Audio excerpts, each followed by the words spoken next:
Hello students, welcome back to my channel. आज की video में हम बात करने वाले हैं रेडियो लेखन पर। तुम्हारा पेपर है BHDS 184। ये हमारा आज का पेपर होगा। समय 2 घंटे मिलेंगे और मैक्सिमम मार्क्स आपको 50 मिलने वाले हैं। इसमें से कोई 5 आपको करने हैं इस पेपर में से, ठीक है। और सभी के अंक समान हैं, 10-10 नंबर के होने वाले हैं। तो फटाफट से देख लेते हैं। जो पहला इम्पोर्टेंट क्वेश्चन होने वाला है वो है महिला सशक्तिकरण पर परिचय के आयोजन के लिए किन किन बातों का ध्यान रखना चाहिए। ये एक इम्पॉर्टेंट क्वेश्चन है, हर बार आता है, तो हम इसको देखते हैं, थोड़ा सा डिस्कस करते हैं इसके बारे में। जो इम्पोर्टेंट टॉपिक्स हैं मैं वो डिस्कस करूँगी और टेंशन मत लेना, ज़्यादा बड़े क्वेश्चन नहीं करेंगे क्योंकि पेपर ज़्यादा बड़ा नहीं है, सिर्फ 50 नंबर का ही है और इतनी तो आप पास मार्क्स तो आप आराम से ले लोगे। लेकिन हमारा जो उद्देश्य है वो पासिंग मार्क्स नहीं है, हमारा उद्देश्य है बहुत अच्छे नंबर लेना। चलिए इसका हम इंट्रो लिख लेते हैं। इंट्रो में क्या लिखना है कि जो महिला सशक्तिकरण है उस पर परिचर्चा, एक्चुअली ये जो है ये परिचर्चा होना चाहिए, परिचर्चा, ठीक है। डिस्कस जिसको बोलते हैं, सेमिनार भी बोलते हैं। इसका आयोजन करना एक बहुत सराहनीय कदम होता है। इसके माध्यम से क्या होता है कि जो समाज में जो महिलाएं हैं उनको अपने अधिकारों का, उनकी क्या समस्याएं हैं उसके बारे में जानने का, और उसके साथ साथ जो समाज में जो जागरूकता आ रही है और जो समस्याएं हैं और जिस तरह की जागरूकता फैलाई जा सकती है वो सब यहाँ पर जो है उन सब पर डिस्कशन होता है। ये जो परिचर्चाएं होती हैं इनके आयोजन के लिए ना कुछ इम्पोर्टेंट बातों का ध्यान रखना ज़रूरी होता है, जिसके लिए हम यहाँ पर टॉपिक पॉइंट फर्स्ट लिखेंगे। सबसे पहला पॉइंट हमारा है उद्देश्य की स्पष्टता, कि अगर ये सेमिनार हो रहा है, महिला सशक्तिकरण पर कोई सेमिनार होता है, कोई परिचर्चा होती है या कोई डिस्कशन होता है, तो उसको करने का क्या उद्देश्य है, पहले तो वो चीज़ स्पष्ट होनी चाहिए, वो क्लियर होना चाहिए कि क्या पॉइंट है सबसे पहले। और इस परिचर्चा का मुख्य उद्देश्य क्या है ये तो क्लियर होना ही चाहिए, और इसका मकसद क्या है, ठीक है, कि जो महिला सशक्तिकरण पर जो परिचर्चा हो रही है उसका क्या मकसद है। क्या इसका मकसद सिर्फ जागरूकता फैलाना है या फिर महिलाओं को उनके अधिकारों के लिए प्रेरित करना है।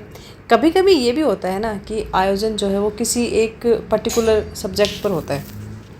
पहले तो जो सेमिनार हो रहा है उसका मकसद पता होना चाहिए, क्या उद्देश्य है, क्या मोटो है। कभी कभी ये होता है ना कि जैसे आयोजन किसी कोई पर्टिकुलर सब्जेक्ट पर सेंट्रलाइज होता है, जैसे कि महिलाओं की शिक्षा हो गया, शिक्षा में महिला सशक्तिकरण हो गया, या फिर एक लैंगिक समानता बोलते हैं जिसको, उसके बारे में, घरेलू हिंसा, इस पर भी कई बार जो सेमिनार्स हो जाते हैं।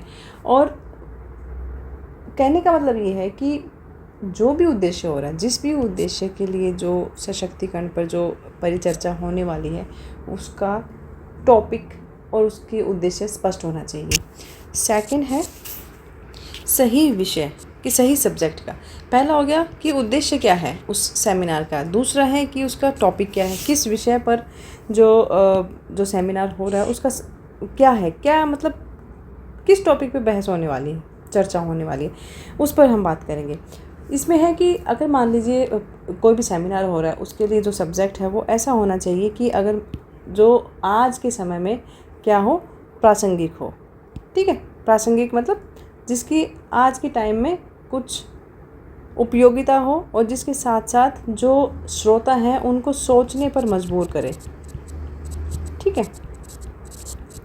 इन शॉर्ट कि जो टॉपिक है वो ऐसा होना चाहिए जो श्रोता अगर सुन रहे हैं, क्योंकि हम रेडियो लेखन की बात कर रहे हैं तो रेडियो पे तो सुन ही सकते हैं ना, देख नहीं सकते। तो जो टॉपिक अगर ठीक होगा तो जो सुनने वाले जो ऑडियंस है उनको सोचने पे मजबूर करेगा कि जो भी टॉपिक है मतलब, ठीक है, वो प्रासंगिक होना चाहिए, बस रेलिवेंट होना चाहिए वर्तमान सिचुएशन पर, ताकि जो लोग सुन रहे हैं उस टॉपिक को, उस सेमिनार को सुन रहे हैं, वो थोड़ा सोचें उसके बारे में। जो भी अगर उसमें कोई भी समस्या पर अगर बात की गई है या कुछ भी नया विषय उठाया गया है तो उसको श्रोताओं को सुनने पर उन्हें अच्छा लगे, कुछ नया जानने को मिले, सोचने के लिए मजबूर हों। अब जैसे इसमें आप बता सकते हैं, जैसे शिक्षा में, शिक्षा और महिला सशक्तिकरण पे आप उदाहरण के लिए आप लिख सकते हो, ठीक है। डिजिटल युग की बात कर सकते हैं आप, डिजिटल युग, ठीक है। ग्रामीण भारत में महिला सशक्तिकरण की क्या चुनौतियां हैं उसके बारे में लिख सकते हो। महिलाओं की आत्मनिर्भरता, ठीक है, निर्भरता और रोजगार, ये आप एग्जाम्पल में लिख सकते हैं, क्योंकि ये सारे के सारे अगर आप देखेंगे तो ये वर्तमान में जो जिन टॉपिक, ये वैसे ऐसे टॉपिक हैं जिनकी आज भी और वर्तमान में और फ्यूचर में भी इनकी प्रासंगिकता बनी रहेगी। शिक्षा में महिलाओं सशक्तिकरण, हमेशा महिलाओं की शिक्षा के लिए आवाज़ उठाई जाती रहेगी, उसके लिए क्या उपाय करने चाहिए, वो सब बातें होती रहेंगी। डिजिटल युग, जो डिजिटल युग में जो क्रांति आ रही है उसमें महिलाओं का क्या योगदान है, महिलाओं को किस तरह से फ़ायदा होगा, आत्मनिर्भरता हो गया, रोज़गार होगा, ये सब वो विषय हैं जो प्रासंगिकता जिनकी बनी हुई है और आगे भी बनी रहेगी। थर्ड पॉइंट हम लिखेंगे यहाँ पर, विशेष प्रवक्ताओं का चयन। मतलब कि जो लोग आने वाले हैं उस परिचर्चा को प्रभावशाली और ज्ञानवर्धक बनाने के लिए ऐसे लोगों को बुलाना चाहिए जो अपने सब्जेक्ट के मास्टर हों, जानकार हों और समाज में महिलाओं के हित के लिए काम कर चुके हों। ठीक है, इनमें कौन कौन शामिल होते हैं, जैसे सामाजिक, जो समाज कार्यकर्ता हो गए, सामाजिक कार्यकर्ता भी बोल सकते हैं आप, शिक्षाविद हो गए। ठीक है, फिर महिला उद्यमी, शिक्षाविद क्या होते हैं, कौन होते हैं, स्कॉलर्स होती हैं जो औरतें, कानून और पुलिस से जुड़े अधिकारी, ये आप ये लोग बुलाए जा सकते हैं। सफल महिलाएं कौन, जिन्होंने अपने जीवन में सफलता प्राप्त की हो, किसी भी क्षेत्र में बहुत सारी प्रॉब्लम्स को सॉल्व करके या कठिनाइयों का सामना करके जब वो सफल बनी है, तो उन ऐसी महिलाओं को बुलाना चाहिए, ऐसे प्रवक्ताओं को वहाँ पर बुलाना चाहिए ताकि वो अपने अनुभव शेयर करें और जो बाकी जो सुनने वाले लोग हैं वो इन सब से प्रेरणा लें। फोर्थ पॉइंट है स्थान और समय का चुनाव। किसी भी परिचर्चा के लिए ऐसा स्थान चुना जाना चाहिए जो सभी के लिए आसानी से, जहाँ पर सब लोग पहुँच सकें। ठीक है, ऐसा ना हो ना कि लोगों को पता ही ना चले कि कहाँ पर जाना है, कौन सी जगह, बट ऐसा होना चाहिए जहाँ पे लोग, जिसकी पहुँच आसानी से हो, कोई भी इजीली पहुँच जाए, वो जगह सुरक्षित हो, शांत हो। ठीक है, और बैठने की जहाँ पर पर्याप्त व्यवस्था हो। समय ऐसा रखना चाहिए जहाँ अधिक से अधिक लोग शामिल हो सके। ठीक है, जैसे कोई स्कूल हो गया, स्कूल, कॉलेज, और कॉलेज में तो खैर दोपहर के बाद का टाइम ही रहता है, अदरवाइज़ तो क्लासेस लग रही होती हैं। तो कहने का मतलब ये है कि एक तो स्थान ऐसा होना चाहिए जहाँ पर ज़्यादा से ज़्यादा लोग और टाइम से पहुँच सके, इजीली जहाँ पर जाया जा सके। नेविगेशन भी अगर डालें तो लोग बस नेविगेशन देकर पहुँच गए। समय ऐसा होना चाहिए जो सबके लिए उपयुक्त हो, जैसे संडे का होता है।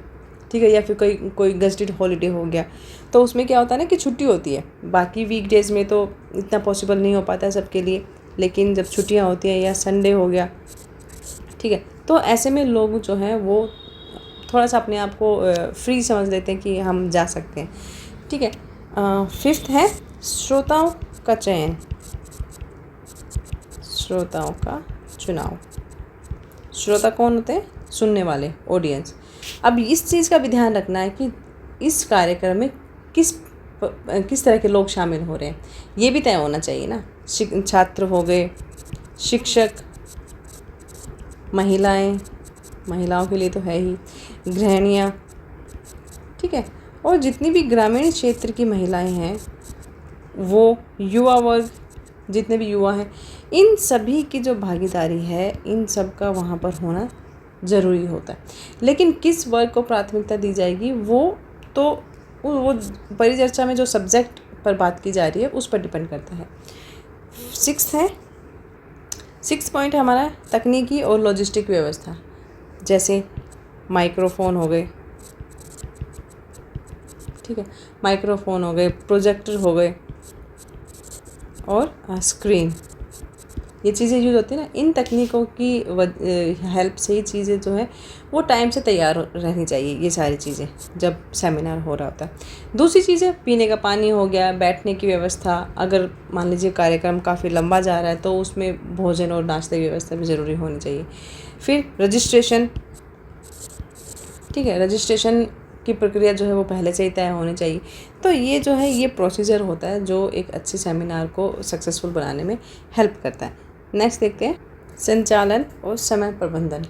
कार्यक्रम का संचालन करने वाला व्यक्ति जो एंकर होता है ना, जिसको एंकर बोलते हैं, उसको एक्सपीरियंस होना चाहिए इस तरह के जो सेमिनार्स होते हैं उनको संबोधित करने का, और ताकि वो जो वक्ता हैं, जो बोलने वाले हैं और जो सुनने वाले हैं, उनके बीच एक संतुलन बना के रख सके। हर वक्ता को बोलने के लिए एक प्रॉपर जो समय सीमा होती है वो देनी चाहिए, और ताकि जो कार्यक्रम में हर कोई जो भी आया हुआ है बोलने के लिए उसको पर्याप्त समय मिल सके। 8th है प्रश्न उत्तर, ठीक है, सत्र, इसको बोलते हैं ना क्वेश्चन आंसर सेशन। सेमिनार में जो कार्यक्रम के जो सेमिनार एक प्रोग्राम में तो हुआ ना, तो उसके लास्ट में क्या है ना कि प्रश्न उत्तरीय कार्यक्रम जो है उसमें क्वेश्चन आंसर का एक छोटा सा सेशन ज़रूर रखना चाहिए, जहाँ जो अपनी, ताकि जो लोग सुनने आए हैं वो अपनी जिज्ञासाएं भी बता सकें, और इसके बाद जब क्वेश्चन आंसर होते हैं ना तो उस संवाद को एक नई दिशा मिलती है और लोग उससे सेमिनार से अपने आप को जुड़ा हुआ महसूस करते हैं। क्योंकि जब क्वेश्चन आंसर सेशन होता है तो अगर मान लीजिए कोई सेमिनार चल रहा है, उसमें एक बोल रहा है और दूसरे लोग सिर्फ सुन रहे हैं, तो वो कहीं ना कभी कभी बोरिंग हो जाता है। लेकिन अगर क्वेश्चन आंसर सेशन होता है तो लोग एकदम से अटेंशन में आ जाते हैं, अटेंटिव हो जाते हैं कि यस कुछ नया सीखने को मिलेगा, और जो लोग कुछ बोलना चाहते हैं, कुछ अपनी बात रखना चाहते हैं, तो उनको वो भी मौका मिल जाता है उनको। 9th है फीडबैक। फीडबैक में क्या बताना है कि जो सेमिनार के बाद जितने भी लोग हैं उनसे फीडबैक लेना चाहिए, ताकि ये पता चल सके कि जो प्रोग्राम था वो कितना प्रभावशाली रहा और उसमें कितनी सुधार की आवश्यकता है, ताकि जो फ्यूचर में अगर दोबारा से इस तरह के सेमिनार होते हैं तो उनमें आगे जो कमियां रह गई हैं वो बाद में ना हो। ठीक। 10th है प्रचार और जागरूकता। कार्यक्रम जब भी शुरू होता है ना, उससे पहले उसका जो प्रसार है वो सोशल मीडिया पर, ठीक है, जितने भी सोशल मीडिया हैं, पोस्टर हैं, जो स्थानीय समाचार पत्र होते हैं, ठीक है, जितने भी उनमें होना चाहिए, उनके माध्यम से करना चाहिए, ताकि ज़्यादा से ज़्यादा लोग उसमें भाग ले सकें। और जो कार्यक्रम जब चल रहा होता है तो उस टाइम जो एक फ़ोटो और वीडियो रिकॉर्डिंग भी करवाई जा सकती है, जिससे भविष्य में उसका उपयोग किया जा सके। देन हम निष्कर्ष लिखेंगे। बारिश शुरू हो गई हमारे यहाँ पर। निष्कर्ष में आप लिखेंगे कि महिला सशक्तिकरण पर परिचर्चा जो है एक ऐसा मंच होता है जहाँ पर मंच होता है, ठीक है, जहाँ पर विचारों का क्या होता है, आदान प्रदान होता है, जागरूकता फैलती है, महिलाएं आत्मविश्वास के साथ समाज में अपनी भूमिका को पहचानने लगती है, उनको पता चलता है कि उनका क्या रोल है समाज के लिए। और इन चीज़ों का जो आयोजन होता है ना, वो एक अच्छी योजना और एक अच्छी सोच के साथ होना चाहिए, तो ये समाज के विकास में एक इम्पोर्टेंट रोल प्ले कर सकता है। नेक्स्ट हमारा इम्पोर्टेंट क्वेश्चन होने वाला है, रेडियो के साक्षात्कार कार्यक्रम पर अपने विचार व्यक्त करें। कहने का मतलब है कि जो रेडियो पर जो साक्षात्कार होते हैं, इंटरव्यूज़ जो होते हैं, उनके बारे में आपको बताना है। तो रेडियो, एक तो सबसे पहले हम इंट्रोडक्शन लिखेंगे। देखो, रेडियो पे तो आप समझ सकते हो, सिर्फ सुन सकते हैं, हम देख नहीं सकते। तो रेडियो जो है ना, एक बहुत पुराना और एक बहुत ही लोकप्रिय माध्यम रहा है लोगों तक सूचना पहुँचाने का, मनोरंजन के जितने भी मनोरंजन और ज्ञान पहुँचाने का एक ज़रिया रहा है। रेडियो पर अलग अलग तरह के प्रोग्राम्स प्रसारित होते रहते हैं, जिसमें न्यूज़ हो गया, म्यूज़िक हो गया, ठीक है, और कहानियाँ, नाटक, इवन की जो इंटरव्यूज़ होते हैं ना, वो भी आप रेडियो पर सुन सकते हो। और इसमें से जो हम बात कर रहे हैं साक्षात्कार कार्यक्रम की, तो ख़ास तौर पर बहुत काफ़ी उपयोगी होते हैं, रोचक माने जाते हैं। और ये जो कार्यक्रम होते हैं ना, न केवल ज्ञानवर्धक होते हैं, बल्कि श्रोताओं को, जो सुनने वाले लोग हैं, उनको प्रेरणा भी देते हैं। ठीक है, तो अगर आपको कभी मौका मिलता है रेडियो पर या एफएम पर कभी भी कोई किसी खास शख्सियत का इंटरव्यू सुनने का, तो उसको ज़रूर सुना करें। ठीक है, चलिए इसका मीनिंग समझ लेते हैं। साक्षात्कार का अर्थ क्या होता है? जब रेडियो पर जो किसी एक फेमस या फिर कोई ख़ास व्यक्ति को बुलाकर उससे जब बातचीत की जाती है ना, तो उसे साक्षात्कार कहते हैं। जैसे आजकल जो पॉडकास्ट चला हुआ है आजकल यूट्यूब पे बहुत ज़्यादा, वो तो खैर एक कमर्शियल चीज़ है, बट जो असली, जो रियल, जो ये साक्षात्कार होते हैं, उनका क्या उद्देश्य होता है? वो ये होता है कि किसी भी ये बातचीत ना एक ही सब्जेक्ट पर जो है सेंट्रलाइज्ड होती है। जैसे किसी भी टॉपिक हो सकता है, वो आर्ट हो सकता है, साइंस, एजुकेशन, पॉलिटिक्स हो सकता है, गेम हो सकता है, खेल हो गया, राजनीति हो गई, साहित्य हो गया, तो कोई भी टॉपिक हो सकता है, उस एक टॉपिक पर बातचीत की जाती है। जो साक्षात्कार लेने वाला व्यक्ति है, जैसे जिसको संचालक या होस्ट बोलते हैं, है ना, जो इंटरव्यू ले रहा है, और जो सवाल पूछता है वो, और जो सामने बैठा व्यक्ति है, उसे क्या बोलते हैं, गेस्ट बोलते हैं, ठीक है, या फिर इंटरव्यू। वो अपने सारे जितने भी अनुभव होते हैं उसकी लाइफ के और जो उसके अपने विचार होते हैं उनको साझा करते हैं। अब साक्षात्कार जो है वो कितने तरह के होते हैं उन पर हम बात कर लेते हैं। पहला है शैक्षणिक एजुकेशन। इसमें क्या होता है, स्टूडेंट और शिक्षक के लिए बनाए जाते हैं इस तरह के प्रोग्राम। इसमें किसी भी पर्टिकुलर सब्जेक्ट पर जो स्कॉलर्स होते हैं उनके साथ चर्चा की जाती है। फिर प्रेरणादायक साक्षात्कार, जीवन में मान लीजिए संघर्ष कर किसी ने कोई सफलता प्राप्त करी है तो उन लोगों की कहानियाँ बताई जाती हैं इसमें। देन साहित्यिक में क्या होता है, कवि हो गए, जैसे कवि, लेखक और जितने भी कलाकार होते हैं, ठीक है, उनसे बातचीत की जाती है। राजनीतिक और सामाजिक मुद्दे, समाज में जो बड़े बड़े मुद्दे होते हैं उन पर चर्चा की जाती है। उसके बाद आता है मनोरंजन साक्षात्कार। इसमें जो फिल्म से रिलेटेड लोग होते हैं, सिंगर्स हो गए और अदर जो आर्टिस्ट होते हैं उनसे थोड़ी बहुत चिट चैट की जाती है। नेक्स्ट पॉइंट है हमारा साक्षात्कार के जो कार्यक्रम होते हैं उनका क्या महत्व है। सबसे पहले हम लिखेंगे जानकारी, ठीक है, जानकारी के स्रोत। जो ये प्रोग्राम्स होते हैं ना, इंटरव्यू जो होते हैं, इनके माध्यम से जो लिसनर है वो किसी भी क्षेत्र के जानकार जो भी व्यक्ति बैठा हुआ है जो इंटरव्यू दे रहा है उसकी राय और अनुभव जान सकते हैं। ये जो जानकारियाँ होती हैं किसी किताब या फिर किसी लेख में नहीं मिलती है। जब आप किसी को लाइव सुनते हैं, किसी के विचार जानते हैं, तो वो उसके पर्सनल होते हैं, जो वो लोग किताबों में नहीं लिखते हैं। जो राइटर्स होते हैं, जो भी आदमी जो अपना साक्षात्कार दे रहा, जो इंटरव्यू दे रहा, तो कुछ नई चीज़ें सुनने को मिलती हैं। जब हम किसी को सुन रहे होते हैं तो हमें कुछ ना कुछ नया जानने को मिलता है। वो अमूमन बुक से या फिर किसी भी एडिटोरियल में भी नहीं मिलता है। तो ठीक है। सेकंड है प्रेरणा। जब कोई व्यक्ति अपने जीवन के संघर्ष की और सफलता की कहानियाँ बताता है ना, तो जो सुनने वाले लोग हैं वो उससे प्रेरणा लेते हैं और अपने जीवन में उस चीज़ को अप्लाई करने की कोशिश करते हैं। तो ये प्रेरणा ही तो होती है ना, जब हम किसी को सुनकर अपने जीवन, हम उससे प्रेरणा लेते हैं, एक्साइटेड होते हैं कि यस, अगर कोई पर्टिकुलर व्यक्ति मेहनत करके तो कठिनाई को सामना करके अगर सफल हो सकता है तो हम क्यों नहीं। तो ये प्रेरणाएँ हैं, तो ये बहुत काम करती हैं लाइफ में। विचारों का आदान प्रदान होता है, ठीक है। तो साक्षात्कार का मतलब यही होता है ना कि आप अपने विचार बताते हैं, दूसरे आदमी के सुनते हैं। तो साक्षात्कार में जो समाज में अलग अलग मुद्दों पर चर्चा होती है, जिससे लोगों को एक नई सोच मिलती है। जब हम नई बातें सुनते हैं, नए विचार सुनते हैं, तो हमारी एक नई सोच बनती है, हमारे अपने थॉट्स बनते हैं। फिर फोर्थ है मनोरंजन के साथ साथ क्या मिलता है, ज्ञान, ठीक है। साक्षात्कार जब चल रहा होता है, बातचीत में हल्के फुल्के अंदाज में होती है, जिसमें श्रोता कई बार बोर नहीं होते हैं, तो उन्हें सीखने का भी मौका मिलता है। तो इंटरव्यू जब आदमी दे रहा होता है, कोई भी आदमी, और जब इंटरव्यू जो होता है, जो होस्ट होता है, वो किस तरह के क्वेश्चन पूछ रहा है, ताकि जो इंटरव्यू है, जो साक्षात्कार, वो बोरिंग ना हो, और जो सुनने वाले लोग हैं उनको कुछ नया सीखने का मौका मिले और मनोरंजन भी होता रहे उनका। फिर फिफ्थ पॉइंट में आप लिखेंगे भाषा और अभिव्यक्ति में सुधार, ठीक है। रेडियो इंटरव्यू सुनने से एक तो भाषा का ज्ञान बढ़ता है, और जो सुनने वाले लोग होते हैं वो बेहतर तरीके से अपने आप को अभिव्यक्त करने के तरीके सीखते हैं। मतलब ये है कि जब आप सुन रहे होते हैं ना, सबसे पहली बात यह है कि हम बोलना कैसे सीखते हैं। हम बोलना सीखते हैं सुनकर, ठीक है। जब छोटा बच्चा होता है ना, तो वो पैदा होते ही बोलना नहीं सीख जाता है, वो पहले सुनता है घर वाले कैसे बात कर रहे हैं, क्या बोल रहे हैं, क्या वर्ड्स बोल रहे हैं, उसको कैच करके फिर वो सुनना सीखता है। तो ऐसे ही जो लोग ये जब हम लोग बड़े हो जाते हैं, या जब हम इंटरव्यू की बात कर रहे हैं, तो वहाँ पर किसी पर्टिकुलर इंटरव्यू में किस भाषा का यूज़ हो रहा है और किस तरह से वो अपनी भाषाओं का यूज़ करके अपने विचारों का आदान प्रदान कर रहे हैं, अपने अभिव्यक्ति कर रहे हैं, तो इन सारी चीज़ों का भी ज्ञान मिलता है।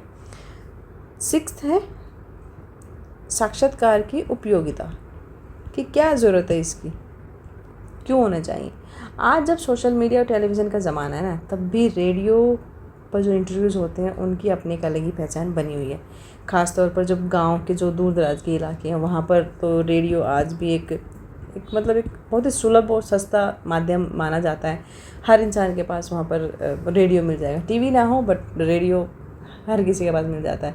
और जब लोग इस तरह के प्रोग्राम होते हैं तो वो उनसे जुड़ते हैं, उन चीज़ों का लाभ उठाते हैं। जैसे अगर मान लीजिए कोई कृषि कार्यक्रम हो गया, तो जो किसान लोग हैं वो रेडियो पर उन प्रोग्राम्स को सुनते हैं, उनसे लाभ उठाते हैं।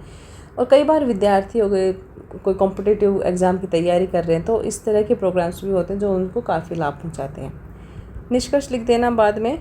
निष्कर्ष में लिखेंगे कि रेडियो पर जो साक्षात्कार होते हैं वो हमारे जीवन में ज्ञान, मनोरंजन, प्रेरणा का तो स्रोत होते हैं। ये कार्यक्रम हमें जो महान व्यक्ति होते हैं, है ना, जैसे गांधी, नेहरू, बोस, कोई भी हो सकते हैं इनके अलावा, उनके विचार जानने का, उनके अनुभव जानने का मौका मिलता है और उनके लाइफ का जो संघर्ष रहा वो जानने का मौका मिलता है। इससे होता क्या, हमारी सोच जो होती है ना वो व्यापक बनती है, ब्रॉड बनती है और हम समाज में होने वाले जो बदलाव हैं, ठीक है, उनको जान पाते हैं, उनसे जुड़ते हैं। इसलिए रेडियो पे जो भी इंटरव्यूज़ होते हैं उनको सुनना चाहिए और उससे मिलने वाली जो नॉलेज है उसको अपने जीवन में इम्प्लीमेंट करना चाहिए। नेक्स्ट हम क्वेश्चन करेंगे, रेडियो समाचार की संरचना पर विवेचन कीजिए। ये क्वेश्चन भी अक्सर आता है तो इसको हम देख लेते हैं। हमेशा की तरह हम पहले इंट्रोडक्शन लिखेंगे, ठीक है। इंट्रो में लिखते हैं ना कि रेडियो समाचार एक बहुत ही इम्पोर्टेंट माध्यम है जिससे जनता तक जो सटीक न्यूज़ पहुंचाई जा सकती है कम टाइम में, ठीक है। और रेडियो की खासियत ये होती है कि ये एक तो फास्ट होता है, इजी है और आवाज़ के ज़रिए सूचना देने वाला माध्यम है जो दूर दूर तक के इलाकों तक भी अपनी पहुंच बनाए रख सकता है। ग्रामीण इलाकों में भी रेडियो के ज़रिए न्यूज़ और जो भी इम्पोर्टेंट इन्फॉर्मेशन होती है वो पहुंचाई जा सकती है। रेडियो समाचार की संरचना जो है वो एक बहुत ही व्यवस्थित होती है जिसमें जो सुनने वाले लोग हैं वो कम समय में अधिक जानकारी प्राप्त कर सकते हैं, ठीक है। इसमें सबसे पहला है हेडलाइन,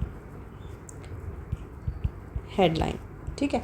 रेडियो समाचार की जो शुरुआत होती है ना वो मुख्य समाचार शीर्षकों से होती है, पता है ना आपको, समाचार शीर्षक से होती है। इन्हें हेडलाइन बुलेटिन बोला जाता है।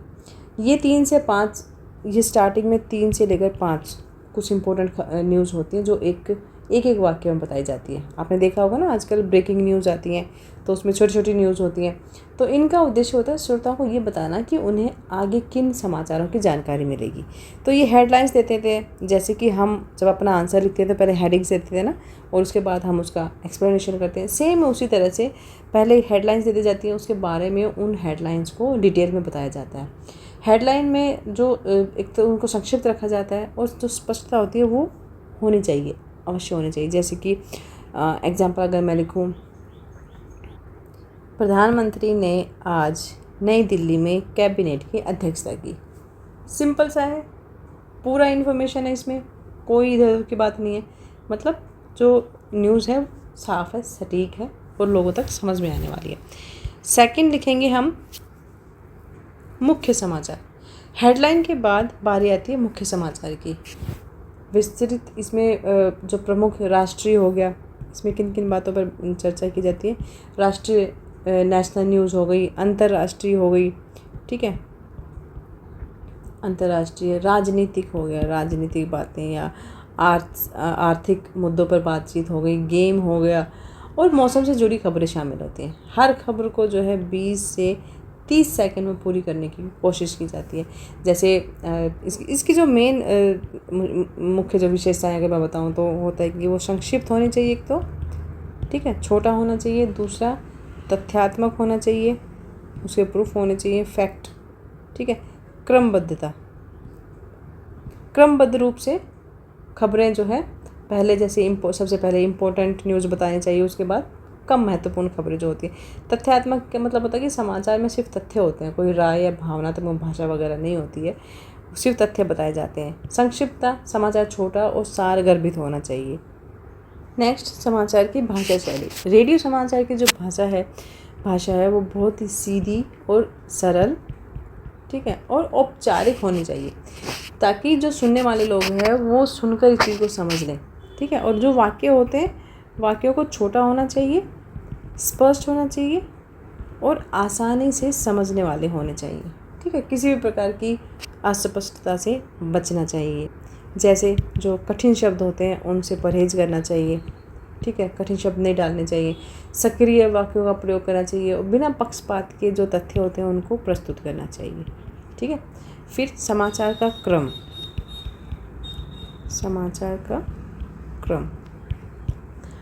समाचारों को पेश करने का ना एक निर्धारित कार्यक्रम होता है। जैसे सबसे पहले राष्ट्रीय समाचार, फिर अंतर्राष्ट्रीय, उसके बाद राज्य और स्थानीय समाचार, फिर व्यापार और खेल समाचार, ठीक है, उसके बाद मौसम। इस तरह का पूरा इसको व्यवस्थित रूप से बनाना चाहिए। इससे क्या होता है ना कि जो सुनने वाले लोग हैं, श्रोता हैं, उनको एक व्यवस्थित अनुभव मिलता है और उन्हें अपनी रुचि के अनुसार जानकारी मिल जाती है। 5th है समाप्ति, ठीक है। अगर तुम लोग पुराने टाइम की न्यूज़ देखोगे ना, तो उनमें जो दूरदर्शन पे आती थी, तो उनमें आपको यही पूरा पैटर्न मिलेगा, ठीक है। समाचार बुलेटिन के जो अंत में अक्सर 2 बातें आती हैं, एक तो मौसम की जानकारी, ठीक है, और दूसरा होता है समाचार जो संपादक हैं, समाचार के संपादक का नाम और धन्यवाद का वाक्य, ठीक है। जैसे जो न्यूज़ पढ़ रहा होता है वो क्या बोलता है लास्ट में कि इन्हीं समाचारों के साथ आप सुन रहे थे ऑल इंडिया रेडियो से समाचार, और मैं हूँ, जो भी पर्टिकुलर आप नाम ले सकते हैं। 6th है समय अवधि। रेडियो समाचार आमतौर पर 5 मिनट, 10 मिनट या 15 मिनट के स्लॉट में बनाए जाते हैं, ठीक है। राष्ट्रीय अंतर्राष्ट्रीय खबरें हो गई, ये सुबह होती हैं। दोपहर और रात के टाइम जो मेन जो टाइम होता है ना, उस टाइम जो हमारी नेशनल और इंटरनेशनल जितनी भी खबरें होती हैं वो दिखाई जाती हैं। इसके बाद निष्कर्ष लिख देना।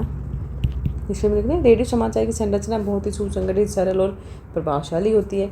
इसका उद्देश्य होता है श्रोताओं को कम समय में अधिक जानकारी देना, ठीक है, और सटीक जानकारी पहुंचाना। भाषा स्पष्ट, संतुलित और सुनने लायक हो। भाषा का जो यूज़ किया गया है वो इस तरह की भाषा होनी चाहिए कि लोग सुने और उसको अपने जीवन में उसको इम्प्लीमेंट करने की कोशिश करें। चलिए, ये क्वेश्चन हमारा हो गया। चलिए, नेक्स्ट जो क्वेश्चन हम करने वाले हैं वो है रेडियो से प्रसारित होने वाले समाचार लेखन में किन किन बातों का ध्यान रखना पड़ता है, उदाहरण दीजिए।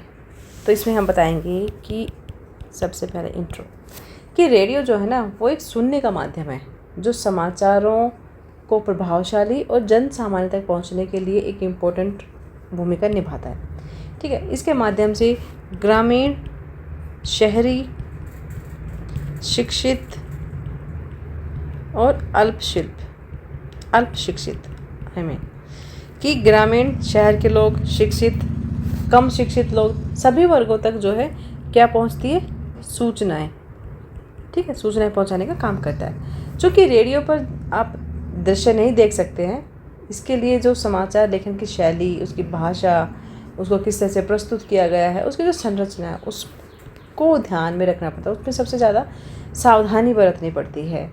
एक एक करके हम लोग एग्जाम्पल लिखेंगे। फर्स्ट है सरल, सहज और स्पष्ट भाषा का प्रयोग।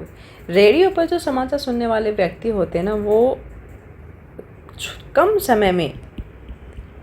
समय में ही सारी जानकारी को समझ लेना चाहता है, क्योंकि उसे वो दोबारा पढ़ नहीं सकता। रेडियो पे आप पढ़ नहीं सकते, देख नहीं सकते, उसको रिवाइंड नहीं कर सकते। तो जो सुनने वाला होता है ना, उसकी कोशिश होती है कि कम समय में मुझे ज़्यादा से ज़्यादा, मतलब मैं सुनते ही समझ जाऊँ जो भी इन्फॉर्मेशन दी जा रही है। तो समाचार लेखन में अत्यंत ही सरल, सहज और स्पष्ट भाषा और व्याकरणिक दृष्टि से भी सही भाषा का प्रयोग किया जाना चाहिए। सेकंड पॉइंट है संक्षिप्तता। रेडियो समाचार जो है एक तो समयबद्ध होते हैं, ठीक है, समयबद्ध मतलब उनका एक पर्टिकुलर टाइम होता है। एक बुलेटिन में एक सीमित समय होता है जिसमें कई समाचार पढ़े जाते हैं, इसलिए समाचार को एक तो संक्षिप्त रखना चाहिए और बिंदुवार लिखा जाता है। क्या लिखा जाता है? बिंदुवार। जिससे होता क्या है कि जो आवश्यक जानकारी होती है ना, वो कम से कम शब्दों में दी जा सके। थर्ड है ध्वन्यात्मकता, ध्वनि से बना ध्वन्यात्मकता और उच्चारण की सुगमता। रेडियो पर जो समाचार सुनाए जाते हैं ना, वो सुनाए जाते हैं, मतलब पढ़े नहीं जाते, इसलिए जो शब्द लिखे जा रहे हैं वो सुनने में स्पष्ट होने चाहिए। जो शब्द पढ़ा जा रहा है, जो न्यूज़ पढ़ी जा रही है, उसके शब्द इतने क्लियर होने चाहिए कि सुनने वाले को ज़्यादा मेहनत ना करनी पड़े सुनने के लिए। फिर जो कठिन होते हैं, कठिन शब्द हो गए, ठीक है, विदेशी शब्द हो गए कुछ, इसके साथ साथ जो टेढ़े मेढ़े शब्दों से बचना चाहिए और उनका सही उच्चारण देवनागरी में ही लिखना चाहिए। ठीक है, देवनागरी लिपि में भी लिखा होना चाहिए। नेक्स्ट है तथ्यपरक और निष्पक्षता। रेडियो समाचारों में भावनात्मक, पक्षपात या व्यक्तिगत मत, ठीक है, इनकी कोई जगह नहीं होनी चाहिए। हर समाचार जो है वो तथ्य पर आधारित होना चाहिए। ठीक है, अनुमान, अफवाह या फिर अस्पष्ट सूचनाएं नहीं दी जानी चाहिए। जैसे जैसे कई बार एग्जांपल्स आ जाते हैं कि सरकार की इस नीति से जनता को भारी नुकसान होगा। ठीक है, ये नहीं होना चाहिए, बल्कि इस तरह से लिखा जाना चाहिए कि सरकार की नीति को लेकर विपक्ष ने विरोध जताया। तो दोनों को पढ़ने का, सुनने का तरीका अलग अलग हो जाता है और समझ में भी आता है। फिफ्थ है सही क्रम में सूचना देना। रेडियो समाचार लेखन में सबसे महत्वपूर्ण जानकारी दी जाती है।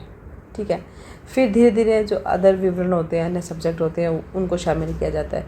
और ये जो शैली होती है, भाषा शैली जो होती है, वो श्रोता को आरंभ में ही जो है मुख्य बात समझने में मदद कर देती है।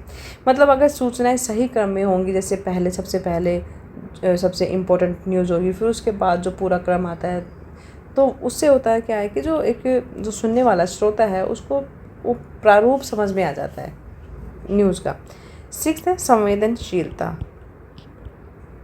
ठीक है, संवेदनशीलता का ध्यान रखना आप बोल सकते हैं। रेडियो समाचारों का प्रभाव ना व्यापक होता है।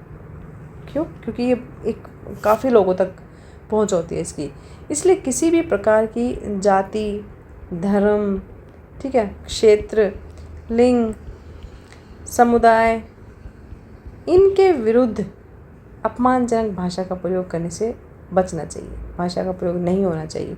आपदा हो गई, ठीक है, आपदा हो गई, कोई दुर्घटना हो गई, ठीक है, या मृत्यु, इनकी खबरों को संवेदनशीलता से प्रस्तुत किया जाना चाहिए। कोई ज़्यादा एक्साइटमेंट के साथ नहीं बताना चाहिए इन ऐसी खबरों को। समाचारों की विविधता बनाए रखना है। रेडियो समाचार बुलेटिन में राजनीतिक, सामाजिक, आर्थिक, ठीक है, खेल, मौसम,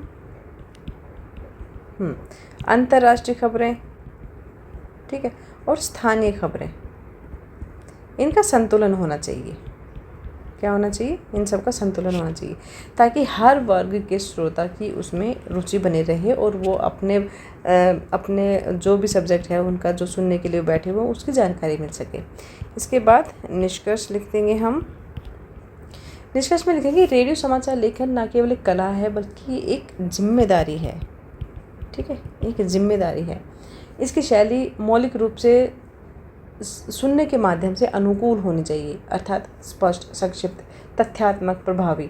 आज जब सूचना के अलग अलग जो मीडियम उपलब्ध हैं, तो रेडियो की भूमिका अभी भी ग्रामीण क्षेत्रों में, आपदा प्रबंधन में और दूर दराज के जितने भी इलाके हैं उनमें समाचार पहुंचाने में आज भी मददगार साबित होती है। चलिए मिलते हैं नेक्स्ट वीडियो में।